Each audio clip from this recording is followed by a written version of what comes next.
Go. Okay, so after my history questions, my indices of suspicion were whiplash, a disc issue, or muscular tightness. So if we expose the area, we see no painful expressions. So now we're going to check for shard. So I see no swelling, no heat, no altered function, maybe slight redness here, but not much, and no discoloration or deformities. There's also no rust sign, no Pottinger sign. I don't see any sign of arthritis or any signs of shingles. So now we look at the anterior side. We start with the head position.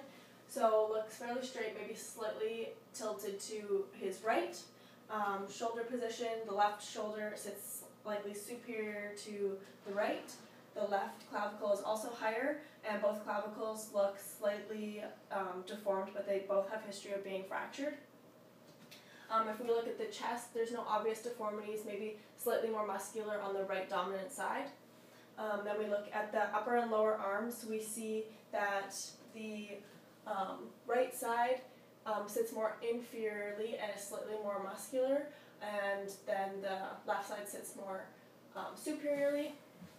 And same findings with the hands. The right hand sits more inferior, left hand is more superior.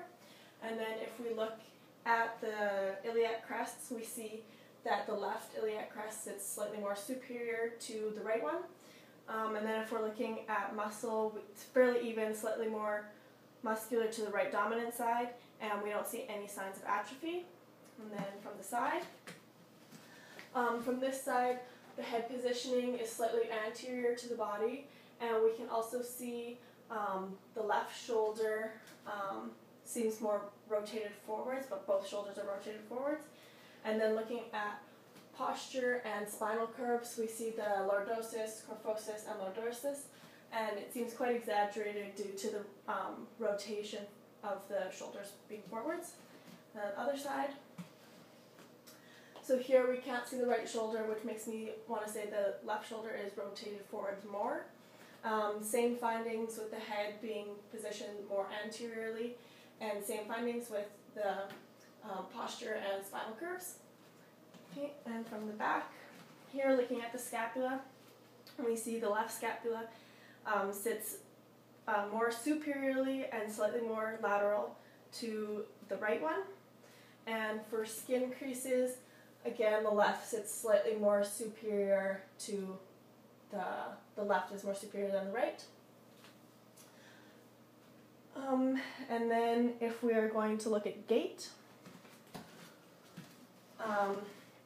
walking, we can see that the toes are rotated outwards, and the weight bearing seems to be even from heel strike to toe off.